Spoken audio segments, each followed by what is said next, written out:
परमात्मने नमः। श्रीमद् भागवत रसामृत श्री रामचंद्र डोंगरे जी महाराज द्वारा रचित भागवत रहस्य का नया संस्करण। कल के प्रसंग में हमने श्रवण किया अक्रूर जी का गोकुल में आगमन और यशोदा माता और नंद बाबा से भगवान श्री कृष्ण और श्री बलदाऊ को मथुरा ले जाने की चर्चा और यशोदा माता का विरह और गोपियों का विरह। भगवान श्री कृष्ण भी अति भावुक हो गए हैं और उन्होंने यशोदा माता और गोपियों को और श्री राधा रानी को आश्वासन दिया कि मैं पुनः वापस आऊँगा। उनके आश्वासन देने के बाद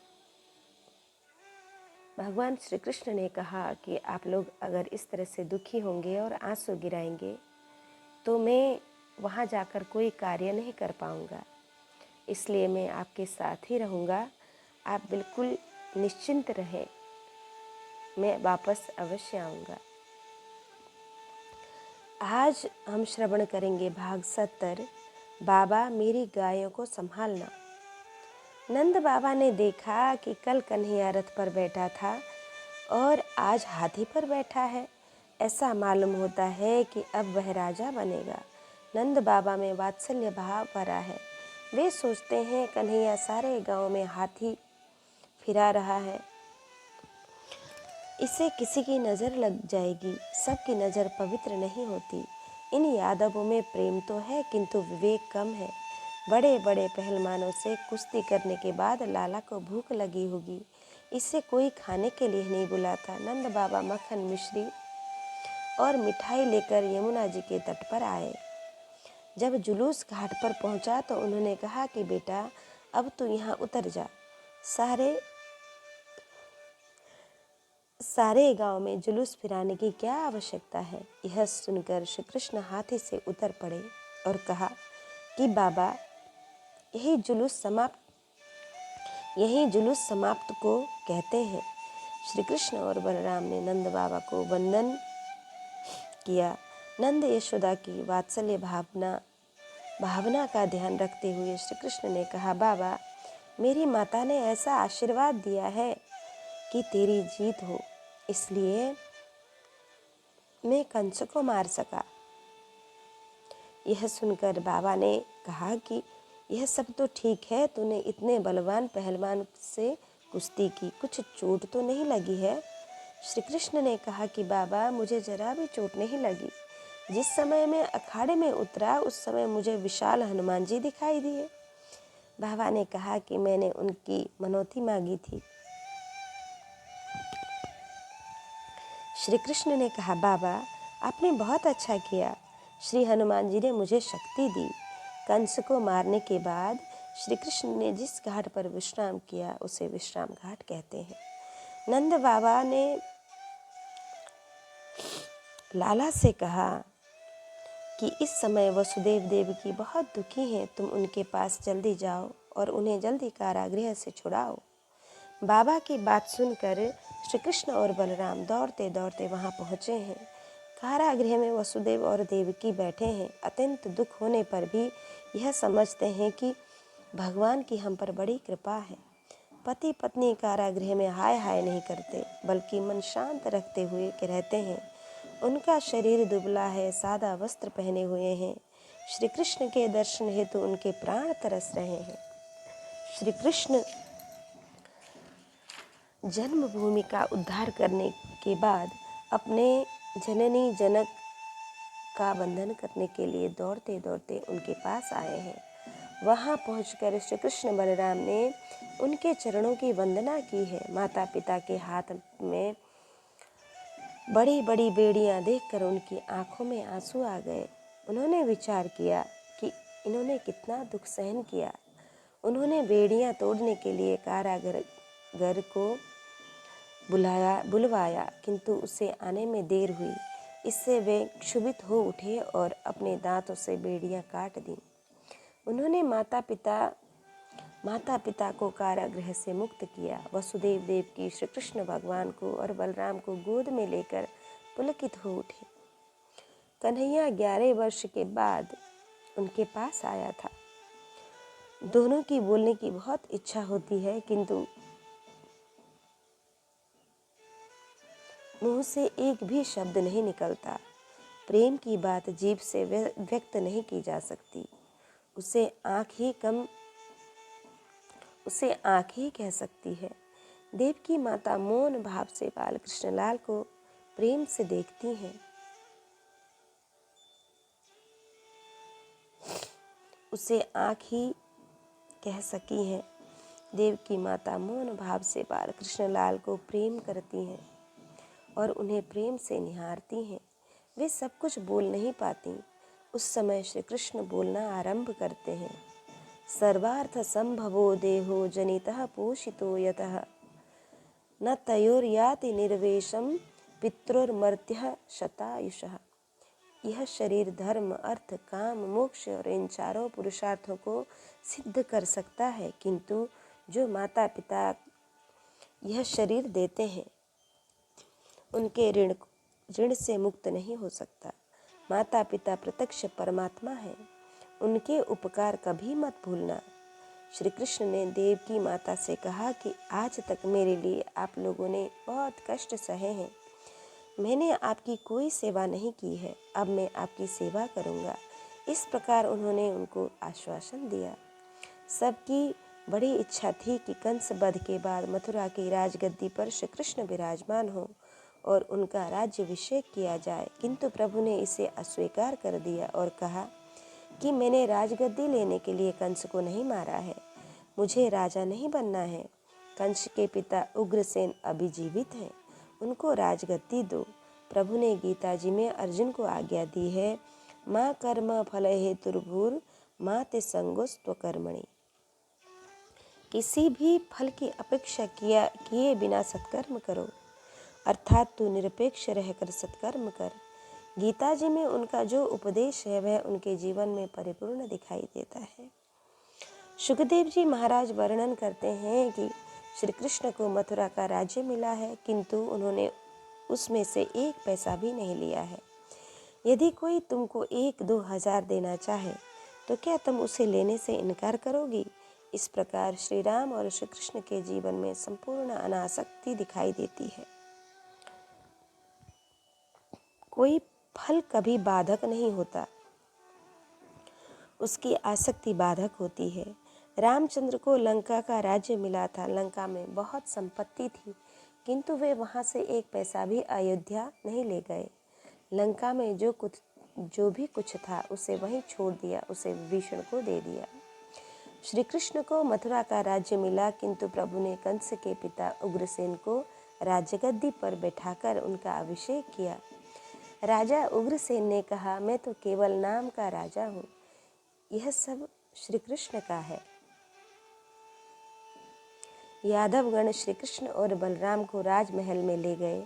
नंद बाबा के विदा होने का समय आया। भागवत में तो इस संबंध का वर्णन केवल 1-2 श्लोकों में ही आया है, किंतु अन्य ग्रंथों में कुछ अधिक विस्तार मिलता है। नंद बाबा मथुरा के बाहर एक बगीचे में ठहराए गए थे। वे विचार करते थे कि अब मैं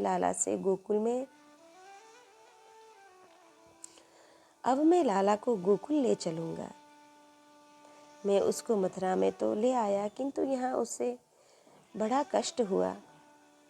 उसे यहाँ बड़े बड़े पहलवानों से कुश्ती करनी पड़ी, वह थक गया है, इसलिए घर चलकर आराम करेगा। नंद बाबा को अब गोकुल में जाने की इच्छा हुई। सायंकाल होने पर कन्हैया नहीं आया। नंद बाबा उसकी प्रतीक्षा कर रहे हैं। उन्हें रात भर नींद नहीं आई। प्रातःकाल गर्गाचार्य जी ने उनके पास आकर बताया कि कन्हैया देवकी का 8वां पुत्र है, वह वसुदेव का पुत्र है। सबकी यह इच्छा है कि वह मथुरा में ही रहे। नंद बाबा ने यह सुना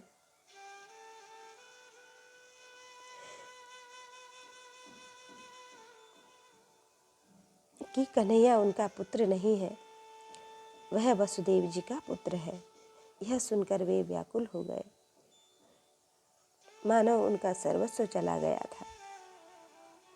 जिस प्रकार कोई कंजूस आदमी बहुत परिश्रम कर धन संग्रह करे और वह सारा धन नष्ट हो जाने पर जिस प्रकार उसे व्याकुलता होती है, उसी प्रकार नंद बाबा बहुत व्याकुल हो उठे। उनको मूर्छा आ गई। जब श्री कृष्ण बलराम को इसकी खबर पड़ी तो वे दौड़ते हुए वहां आए। उन्होंने नंद बाबा के चरणों में अपना मस्तक रखते हुए कहा, बाबा आप अपनी आंखें खोलिए। आपका कन्हैया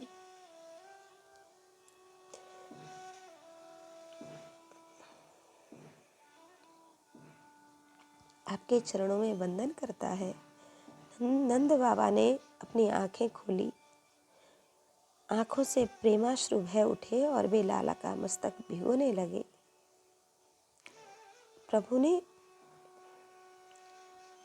प्रभु ने नंद यशोदा की वात्सल्य भावना को अपने हृदय में स्थायी बना लिया है। उनको किसी प्रकार का दुख न हो, इसका वे ध्यान रखते हैं। उन्होंने नंद बाबा से कहा, लोग चाहे जो भी कहें,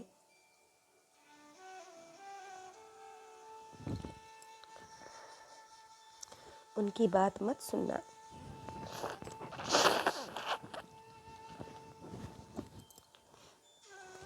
किसी का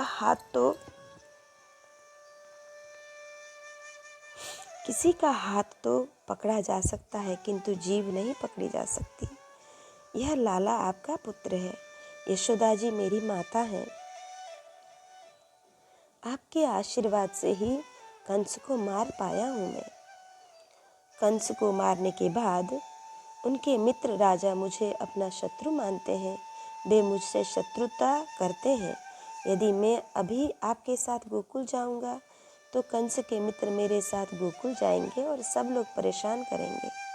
वे परेशान न करें, इसलिए मैंने यह घोषणा की कि मैं देवकी का पुत्र हूँ। यदि कंस मित्रों को यह खबर पड़े कि मैं आपका पुत्र हूँ तो वे युद्ध करने के लिए गोकुल पहुँच जाएंगे। ब्रजभूमि तो प्रेम भूमि है। ब्रजवासी कभी झगड़ा नहीं करते। गरीबों की सेवा ही मनुष्य का बड़ा धर्म है। ब्रजवासी सभी को प्रेम से बेसुध करते हैं। वे शस्त्र से किसी को घायल नहीं करते। ब्रजवासी कभी अपने हाथ में शस्त्र नहीं धारण करते। श्री कृष्ण जब तक ब्रज में थे तब तक उन्होंने कभी अपने हाथ में शस्त्र नहीं लिया था। उस समय उनके एक हाथ में मक्खन और दूसरे हाथ में बांसुरी थी। गोकुल के निवास काल में भगवान की 4 प्रतिज्ञाएं थीं। पैर में जूता नहीं पहनना, कभी भी सिले कपड़ों का उपयोग न करना। वे पीला पीताम्बर और काली कमली लेकर ग्वालों के साथ जाते थे। जब तक लाला गोकुल में थे तब उनके बाल काटे नहीं गए। इससे वे काफ़ी बढ़ गए थे। यशोदा माता विचार करती थी कि मुझे लाला की मनौती उतारनी है। यह सुनकर ब्रजवासी उन्हें रोकते और कहते कि बालों के साथ लाला के मुखारविंद के दर्शन से आनंद आता है, इसलिए वे जब तक गोकुल में रहे तब तक उनके बाल नहीं उतारे गए। जब तक वे गोकुल में थे तब तक उन्होंने हाथ में शस्त्र नहीं धारण किया। कन्हैया ने नंद बाबा से कहा, यदि मैं अभी आपके साथ गोकुल आऊं तो कंस के मित्र राजा मेरे कारण गोकुल पर चढ़ाई करेंगे। मेरे ब्रजवासियों को परेशान न होना पड़े, इसलिए मैंने यह घोषणा की कि मैं वसुदेव का पुत्र हूँ। ये दुष्ट राजा सबको परेशान करते हैं। मैंने जिस प्रकार कंस को मारा है उसी प्रकार इन दुष्ट राजाओं को मारकर अपने देश को सुखी करूँगा और स्वराज्य की स्थापना करूँगा। इसके बाद आपका कन्हैया वंदन करने के लिए आएगा।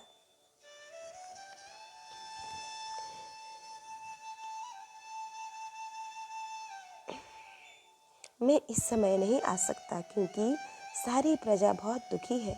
मुझे मजबूर होकर यहाँ रहना पड़ रहा है। बाबा, मेरी इच्छा है कि आप जल्दी यहाँ से गोकुल जाइए। नंद बाबा ने कहा, मैं तुझे साथ लिए बिना गोकुल नहीं जाऊँगा, क्योंकि मेरे साथ तुझे न पाकर तेरी माता बहुत रोएगी। श्री कृष्ण ने कहा, बाबा, मैं जानता हूँ कि माता का हृदय कैसा होता है।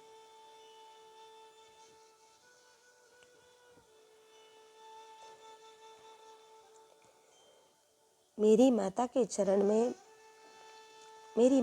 चरण में मेरा वंदन है। मुझे मेरी माता का प्रेम कभी नहीं भूलेगा। मेरी माता जब जब रोने लगती थी, तब तब मैं उसे पुराण की कथाएं सुनाता था।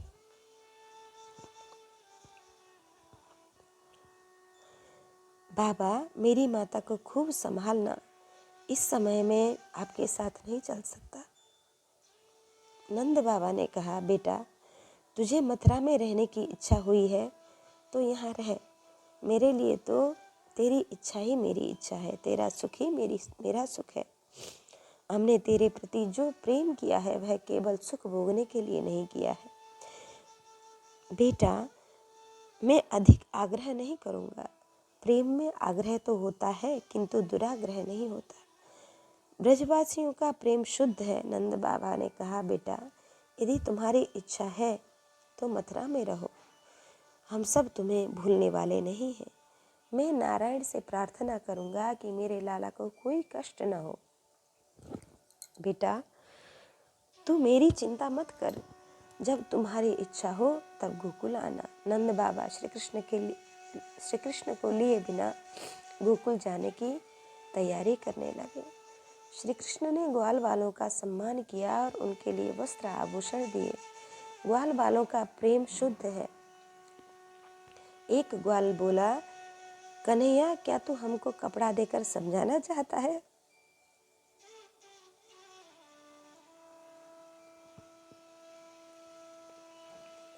क्या तू गोकुल नहीं आएगा? मथुरा आने के बाद तेरा स्वभाव बदल गया है, तू निष्ठुर हो गया है।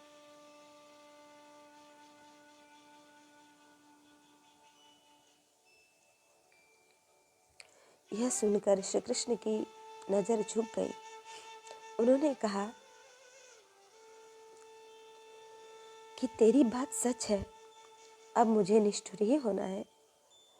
इस समय मुझे फुर्सत नहीं है। तुम सब घर जाओ, मुझे याद करते रहना।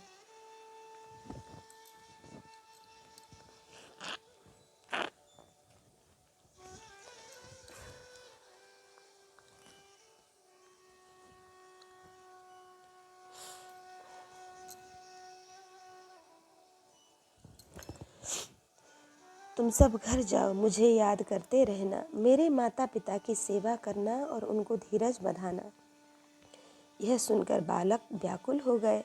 श्री कृष्ण ने नंद बाबा को गाड़ी में बैठाकर उनके चरणों में माथा नवाया और कहा कि बाबा, मेरी गायों को संभालना।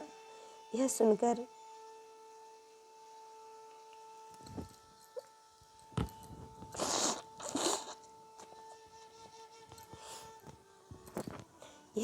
नंद बाबा के मुंह से कोई आवाज़ नहीं निकल सकी। ब्रजवासियों के प्रेम का वर्णन भला कौन कर सकता है।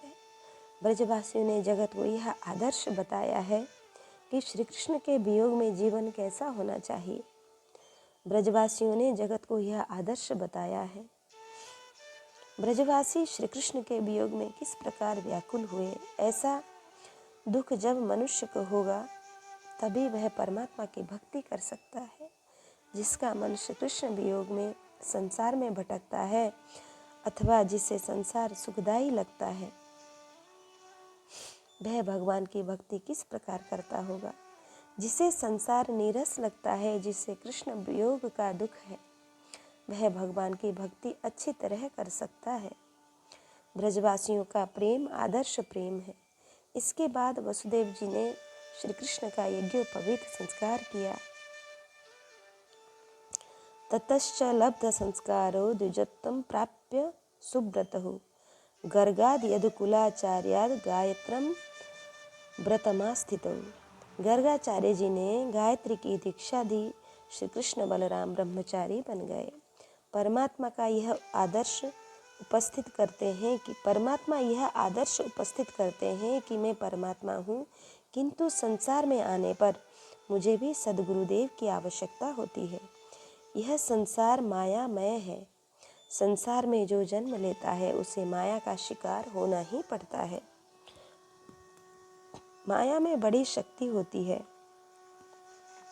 कोयले की खान में उतरने वाला भले ही कहे कि मुझे दाग नहीं लगेगा, किंतु उसे दाग तो लगने ही वाला है। इसलिए संसार में आने वाले को माया का शिकार होना पड़ता है।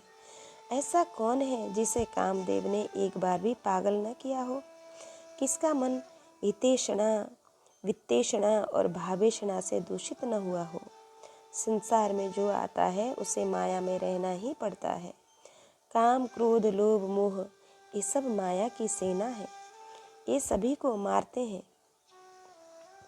इनसे बचने के लिए किसी संत का चरण पकड़कर रखना या सद्गुरुदेव का सहारा लेना चाहिए।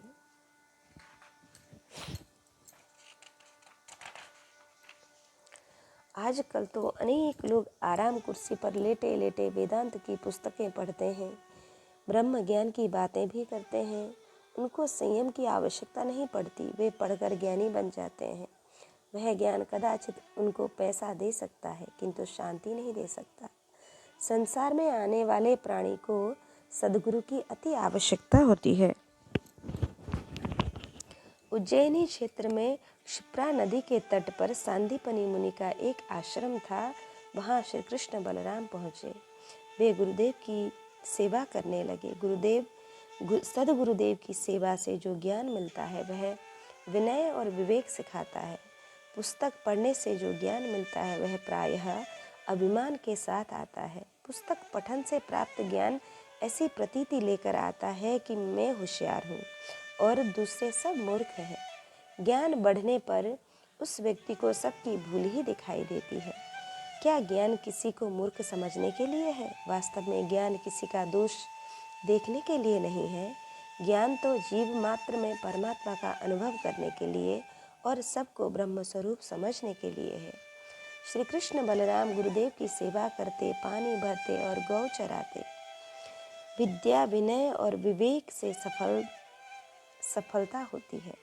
यदि विद्या को विनय और विवेक का साथ न मिले तो वह विनाशकारी बनती है। गुरुजी जो कहते हैं उसे श्री कृष्ण ध्यान से सुनते हैं। श्री कृष्ण को एक बार सुनने पर ही सब कुछ कंठस्थ हो जाता है। उन्होंने पैसा कमाने के लिए विद्या नहीं पढ़ी। आजकल स्कूल कॉलेज में केवल पैसा कमाने के लिए ही विद्या पढ़ाई जाती है। पैसा कमाने की विद्या तो वैश्य को भी आती है। यदि पैसा कमाने की विद्या पढ़ाते समय आध्यात्मिक विद्या भी पढ़ाई जाए और जीवन में अच्छी तरह समझा जाए तो अनेक झगड़ों का अंत हो सकता है। लोगों को सच्चे सुख का ज्ञान प्राप्त नहीं करना है, बल्कि उसका मज़ा लेना है। आजकल के लोग जिसे मज़ा कहते हैं वैसा मज़ा तो गौरैया पक्षी भी लेते रहते हैं। वे अपना घोंसला बनाते हैं और बच्चे जन्माते हैं। मनुष्य यह नहीं जानता कि सच्चा आनंद कहाँ है। जब आध्यात्मिक विद्या का प्रचार हो, आत्मा स्वरूप और परमात्मा का तत्व समझाया जाए, तभी सच्चे सुख का ज्ञान होगा। पैसा कमाने की शिक्षा दी जाए, किंतु आध्यात्मिक विद्या भी सिखानी चाहिए। आध्यात्मिक विद्या सारी विद्याओं में श्रेष्ठ है, जो मनुष्य को जन्म मरण के बंधन से छुड़ाती है। कहीं कहीं कॉलेज में वेदांत पढ़ाया जाता है, किंतु वेदांत पढ़ाने वाले प्रोफेसर प्रायः विलासी होते हैं। विलासी भला वेदांत क्या पढ़ा सकता है? वेदांत की शिक्षा तो विरक्त ही दे सकता है। भजनानंदी साधु, संत, सन्यासी, महात्मा, तपस्वी और ब्राह्मण ही आध्यात्मिक विद्या सिखा सकते हैं। जिसका मन सुख में फंसा है, ऐसा विलासी या व्यसनी व्यक्ति वेदांत सिखाने के योग्य नहीं है। श्री कृष्ण ने सांदीपनि मुनि के आश्रम में आध्यात्म विद्या का ज्ञान प्राप्त किया। वे जब गुरुकुल में थे उस समय अन्य अनेक विद्यार्थी भी विद्या सीखने के लिए वहां आए थे, किंतु उनमें से एक ही विद्यार्थी के साथ उनकी मित्रता हुई। श्री कृष्ण के उस मित्र का नाम भागवत में दिया गया है। वह मित्र सौराष्ट्र के एक अतिशय गरीब ब्राह्मण का पुत्र था। उसका नाम सुदामा था। श्री कृष्ण ने सुदामा से मैत्री की थी। विद्यार्थी सुदामा के साथ मित्रता करें तो ही उसकी विद्या सफल होती है। सुदामा बचपन से ही जितेंद्रिय थे। हमारे शास्त्रों में ऐसा लिखा है कि विवाह के पश्चात थोड़ा विलासी जीवन गुजारना अच्छा है, किंतु विद्यार्थी को विलासी जीवन बिताना अच्छा नहीं है। यदि विद्यार्थी विलासी जीवन गुजारे तो विद्या का विनाश होता है। विद्या के साथ संयम की शिक्षा देने से मनुष्य सुखी होता है, उससे कुटुंब भी सुखी होता है। आजकल संयम की शिक्षा नहीं दी जाती। जब पढ़ाने वाले में ही संयम नहीं है तो वह पढ़ने वाले में कहाँ से मिलेगा। पढ़ाने वाला जितेंद्रिय होना चाहिए, उसे किसी प्रकार का व्यसन नहीं होना चाहिए। प्राचीन काल में पढ़ाने का अधिकार केवल ब्राह्मणों को ही था। ब्राह्मण को छोड़कर कोई दूसरा गुरु नहीं हो सकता था। तिलक तो गाय को ही लगाया जाता था, भले ही आधा मन दूध देने वाली भैंसा हो, उसे तिलक नहीं लगाया जाता था। यदि रास्ते में भैंस मिले तो शकुन नहीं माना जाता, रास्ते में यदि गाय मिले तो शकुन माना जाता है। इसलिए गुरु होने का अधिकार केवल ब्राह्मण को ही था। वह ब्राह्मण जो केवल जाति का ही नहीं कार्य का भी हो, अर्थात जो ब्राह्मण संध्या करे, जितेंद्रिय हो, गुण कर्म से भी ब्राह्मण हो। विद्यार्थी को विद्या के साथ संयम का शिक्षण देना बहुत जरूरी है। संयम से ही विद्या सफल होती है। आजकल के विद्यार्थियों में कोई संयम नहीं दिखाई देता। जो खराब चित्र सिनेमा देखे उसकी आंख किस प्रकार पवित्र रह सकती है। जब से इन होटलों की संख्या बढ़ी है तब से जीभ का संयम गायब हो गया। कुछ लोगों को घर की चीज़ पसंद नहीं आती। बाजार में तुम्हें कोई चीज़ स्वच्छ दिखाई देती है किंतु शुद्ध नहीं होती। स्वच्छता और पवित्रता दोनों भिन्न वस्तुएं हैं। यदि अपने मन को पवित्र रखना हो तो बाजार की कोई वस्तु मत खाओ, संयम रखो। संयम से मनुष्य को बहुत सुख मिलता है, संपत्ति से थोड़ा सुख मिलता है। सुदाम देव संयम की प्रतिमूर्ति है। जिसके श्वास से वेदों की रचना हुई है उसे पढ़ने की क्या ज़रूरत है। भगवान श्री कृष्ण ने केवल पढ़ने के आदर्श का दिग्दर्शन कराया है। थोड़े दिन में उनकी विद्या परिपूर्ण हो गई। उसके बाद श्री कृष्ण ने सांदीपनि ऋषि को वंदन किया और कहा, गुरुदेव मुझे कुछ दक्षिणा देनी है, आप कुछ आज्ञा दीजिए, मैं आपकी क्या सेवा करूं। सांदीपनि ऋषि ने कहा, बेटा मैंने यह ज्ञान कुछ लेने के लिए नहीं दिया है। यह शिक्षा, यह क्षिप्रा नदी मुझे जल देती हैं, यह पेड़ मुझे फल देते हैं, मुझे इससे अधिक कुछ नहीं चाहिए। जिसे जल और फल से संतोष है वही सच्चा गुरु है। ज्ञान का विक्रय करना बहुत बड़ा पाप है। गुरु ने कहा, मैं ज्ञान का विक्रय नहीं करता, मुझे किसी चीज़ की अपेक्षा नहीं है, मेरे पास बहुत कुछ है। प्रभु ने कहा, आपकी इच्छा हो या नहीं हो, किंतु गुरु दक्षिणा देने की मेरी बड़ी भावना है। आपने मुझे जो बोध दिया है उसकी तुलना में इस जगत में कोई दूसरी चीज़ से नहीं हो सकती। वस्त्र दान, सुवर्ण दान आदि की अपेक्षा ज्ञान दान अनेक गुना अधिक अच्छा है। ज्ञान से 24 घंटे की तृप्ति होती है, किंतु ज्ञान दान से 24 घंटे की तृप्ति होती है, किंतु ज्ञान दान से लोक परलोक की तृप्ति होती है, अखंड तृप्ति मिलती है। आपने मुझे यह समझाया है कि आनंद कहाँ है। आपने हमारा स्वभाव सुधारा है। ज्ञान में बहुत सुख है और अज्ञान में अत्यंत दुख है। आपने हमारा अज्ञान दूर किया है। मेरी भावना कुछ सेवा करने की है। आप आज्ञा कीजिए कि क्या सेवा करूं। श्री कृष्ण के बहुत आग्रह करने पर गुरुजी ने दक्षिणा मांगते हुए कहा, बेटा मैंने जो ज्ञान दिया है वह किसी बदले की भावना से नहीं दिया है। तुमको यदि कोई शिष्य मिले तो उससे कुछ लेना मत, बल्कि विद्या की वंश वृद्धि करना। 2 वंश महत्वपूर्ण हैं, बिंदु वंश और नाद वंश। पिता और पुत्र के वंश को बिंदु वंश कहते हैं, गुरु शिष्य परंपरा को नाद वंश कहते हैं। नाद वंश अतिशय श्रेष्ठ है। सदगुरु तो अपने शिष्य को सर्वस्व देता है, इसलिए गुरु ने शिष्य को बिना कुछ लिए ज्ञानोपदेश करने हेतु आज्ञा दी। प्रभु ने अपने गुरु की इस आज्ञा का अच्छी तरह पालन किया है। गीता में अर्जुन कहते हैं, शिष्यस्तेहं साधि माम त्वं प्रपन्नम। अर्जुन श्री कृष्ण भगवान को अपना गुरु मानते हैं और कहते हैं, मैं उलझन में पड़ गया हूँ, मुझे कुछ समझ नहीं आता, मैं आपका शिष्य हूँ, आप मुझे ज्ञान दीजिए। यह सुनकर प्रभु ने लेश मात्र अपेक्षा रखे बिना अर्जुन को गीता शास्त्र का उपदेश दिया है। उन्होंने कभी यह इच्छा नहीं की कि अर्जुन मेरा शिष्य है और वह मेरी सेवा करेगा। भगवान ने अर्जुन की सेवा तो ली नहीं, उल्टे उसकी सेवा की है। महाभारत में ऐसा वर्णन आता है कि भगवान ने अर्जुन की सेवा कर उसे ज्ञान दिया। उन्होंने अर्जुन की सेवा तो की ही, किंतु उसके घोड़ों की भी सेवा की है। वे युद्ध में घायल घोड़ों को मलहम लगाते थे। प्रभु को अर्जुन की घोड़ों की सेवा करने में जरा भी संकोच नहीं होता। इसलिए व्यास जी ने लिखा है, कृष्णम वंदे जगत गुरुम। श्री कृष्ण को जगत गुरु कहा जाता है। संसार में जितने भी गुरु हुए हैं, उन्होंने अपने शिष्य से कुछ लेकर ज्ञान दिया है, किंतु ये तो ऐसे गुरु हैं जिसने शिष्य के साथ उसके घोड़ों की भी सेवा की है। श्री कृष्ण सबसे श्रेष्ठ हैं, उनमें अभिमान तो लेश मात्र भी नहीं है। श्री कृष्ण की ज्ञान शक्ति कितनी तीव्र है।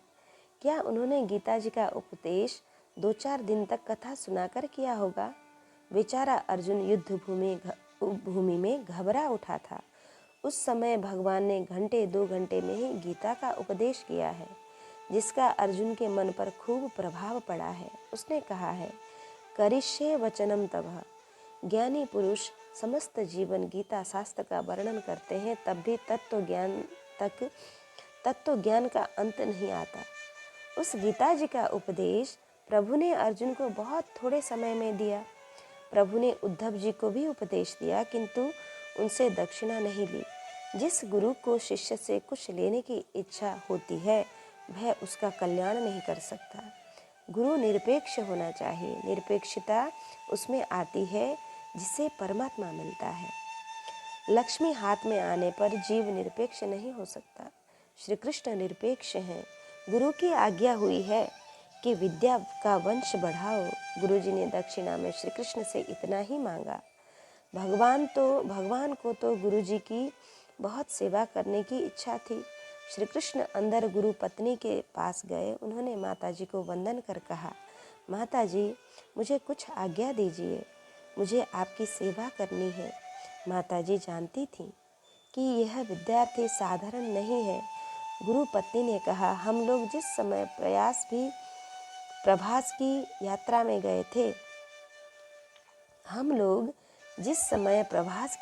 में गए थे, उस समय मेरा पुत्र समुद्र में डूबकर मर गया था।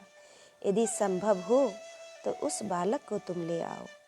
ऐसी दक्षिणा भगवान को छोड़कर दूसरा कौन दे सकता है। प्रभु ने प्रभास पहुंचकर 5 राक्षसों का विनाश किया, उनका पंचजन्य शंख धारण किया। उसके बाद वे यमपुरी गए। यमराज ने प्रभु को गुरुदेव का बालक अर्पण किया। प्रभु ने उस बालक को लाकर गुरु पत्नी के हवाले किया। अपना पुत्र पाकर माता का हृदय द्रवित हो उठा। उन्होंने हृदय से आशीर्वाद दिया। आशीर्वाद न तो मांगने से मिलता है, न 100-200 रुपए की भेंट से चढ़ाने से ही मिलता है, न ही 100-200 रुपए की भेंट से मिलता है। जब हृदय पिघलता है, तब आशीर्वाद उस पिघले हुए हृदय से अपने आप फूट कर निकलता है। तुम अपने माता पिता की सेवा करो, किसी वृद्ध की सेवा करो, तो उनका हृदय द्रवित होने से उससे आशीर्वाद अपने आप निकल पड़ेगा। श्री कृष्ण ने गुरु माता की सेवा की। गुरु माता ने आशीर्वाद दिया, तुम्हारे मुख में सरस्वती का वास हो, चरणों में लक्ष्मी का वास हो, तुम्हारी कीर्ति सारे संसार में फैली रहेगी। तुम कभी भी ज्ञान को नहीं भूलोगे। ज्ञान प्राप्त करना कठिन नहीं है, बल्कि प्राप्त ज्ञान को स्थिर रखना बहुत कठिन है। ज्ञान सुलभ होने पर भी उसमें स्थिरता का अभाव होता है। ज्ञान भूल जाता है, बह जाता है। हृदय के आशीर्वाद और सद्गुरु की कृपा से प्राप्त ज्ञान स्थिर रहता है।